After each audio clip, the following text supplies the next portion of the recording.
Alright, as you can tell, I'm in the shack today. Nasty weather outside, and the wife is sick, and so she doesn't want me to make a bunch of noise out under the patio. So I turned on the generator, turned on the lights, and here I am in the shack.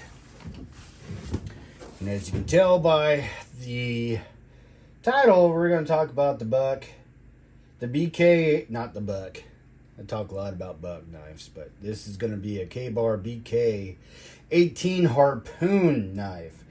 And what I had decided to do with mine. And here it is. There's my BK-18. I put it on my gun belt for my Beretta M9A3. Just for all you Nancy's out there, you can see that there's no magazine in the, well, there's nothing in the chamber. We are completely clear and safe. So what I decided to do, I put it on my gun belt. Why? Because it is not a survival, in my opinion, it's not a survival bushcrafting knife. It's there in a pinch, you could, and let me get one thing straight. You know, I wear gun belts not because I'm an operator, not because I'm a combat hua guy. I wear a gun belt when I'm out working the ranch and I don't want to pack a rifle around. So I have several gun belts that I could wear at each given time. But when I'm out in the field or out scouting around or doing whatever, even backpacking, you know, or whatnot, it's just a comfortable way to wear a firearm. And I like to have a knife, my little mag pouch dump bag that I have on here. I've never used it, never had to use it, never had to dump mags in an emergency situation. But I mean, I think it's good to have. No first aid kit. Normally, I'm pretty close to the cabin, and I don't need a first aid kit. But I have, trust me not, I have multiple. I have a first aid kit in the truck, first aid kit on all of my my plate carriers. I have first aid kits galore, so I'm not worried about first aid kit on my gun belt. The tourniquet would be, you know, optimal. Maybe a little pouch with gauze in it or something like that. But we're not here to talk about my gun belt. We're here to talk about is my BK-18 harpoon. Here it is. Barely scratched up, barely used it. Nice sharp edge. Same crappy freaking grips that come on all BKs. I wish they would. I've said that 1,000 times. I wish they would texturize these grips, just because we all want them to, you know. But they haven't yet that I've seen. You know, I haven't bought a new knife in a while. I haven't really used this much. I have a few scrapes and scratches on it just from testing it out, but I haven't really used it because it's my, you know, my last resort kind of knife, and that's why it's on my gun belt. You know, I've cut a few strands of 550 cord, and like I said, when I was testing it out, I might have batoned a chunk of kindling or something like that every once in a while. But I don't believe, in my opinion, it's meant for bushcrafting. It's a really, I mean, they colored it, you know, the desert tan or coyote tan or whatever, because I don't think that they really expected this to be a bushcrafting knife. And those are the kind of knives that I'm into. But being prior service, you know, combat vet, I was drawn to this knife because I could use it in this type of situation, you know. Not that, you know, I'm ever going to go into combat again, hopefully.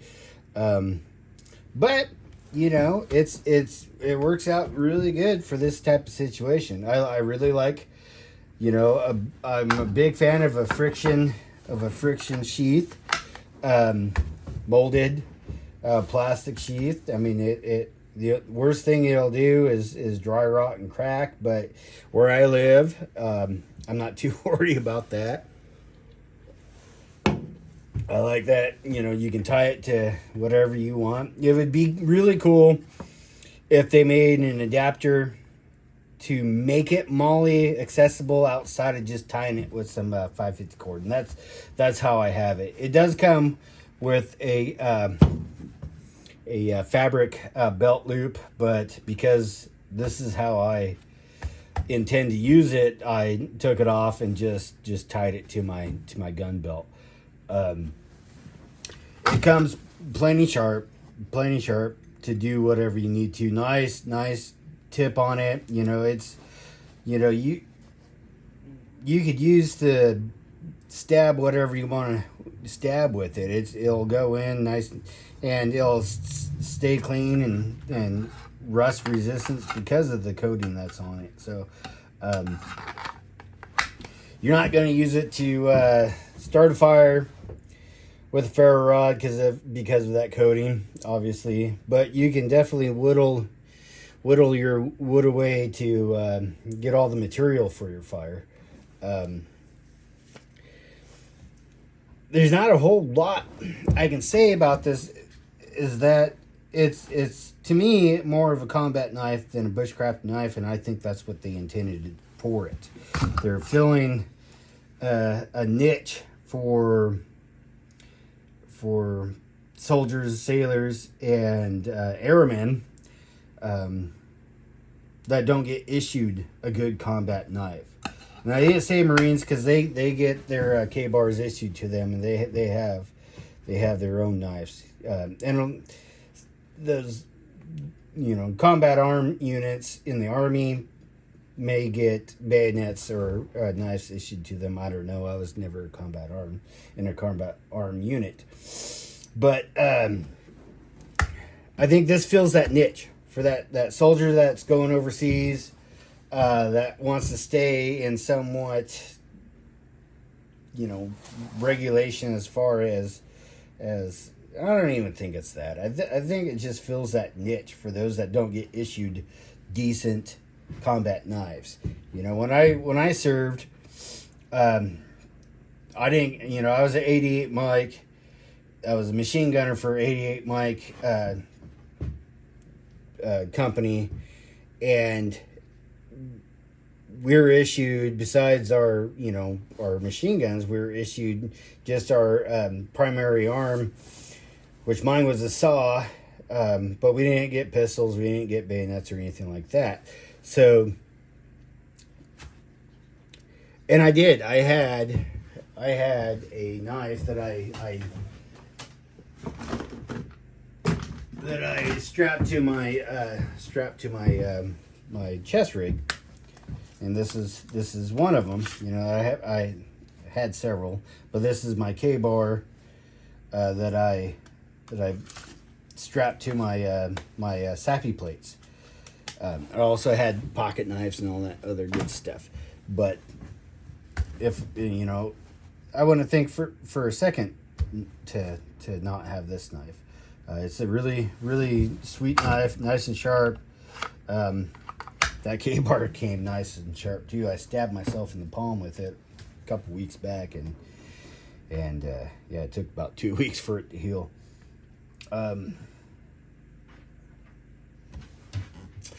Yeah, so I don't really have a whole lot to say. That's just one that I put on there, and I ordered a second one to put on my my 1911 gun belt, because this one I was missing a knife on this one, and you can see. Oh, there is a mag in there, but it's empty. Nothing in the chamber. But this one has been missing a knife for a while, and so I ordered one of the same, the BK-18 harpoon, to put on this one because I liked it so well.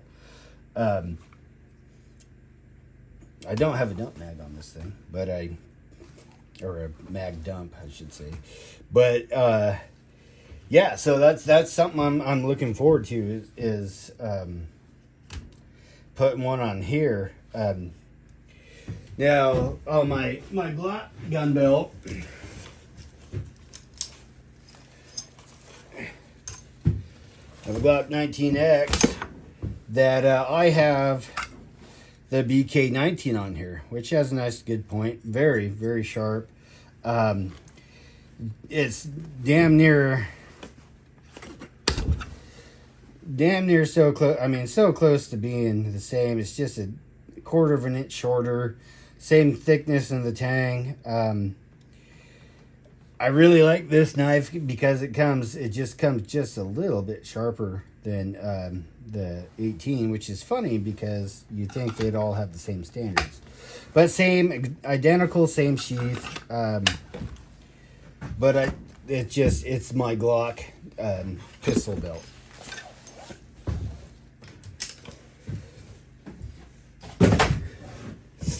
So I guess question is, would I buy it again? Yes, obviously, because I did. I bought one for this belt. Would I use it for bushcrafting? No. There's better knives out there than that for bushcrafting. You could, if you stripped that coating off of it, you could strike flint with it. But that's, as all my other videos have stated, that's my biggest thing with bushcrafting knives, is being able to strike flint or ferro rod with it. And this one you can't because of that coating. You can chip off little sections, so you can sure, yeah. You could baton with it. You could do all those other. It's sharp enough. You can skin game with it too. But I think this is the intended use for this knife. And you're not going to use it a lot unless you're in an emergency situation, which will keep a nice sharp edge on it, nice sharp point on it. It'll keep it clean, and that will last forever. I think it's great for this purpose right here. I don't know. I think that's pretty much all I have to say about that one. Thanks for listening.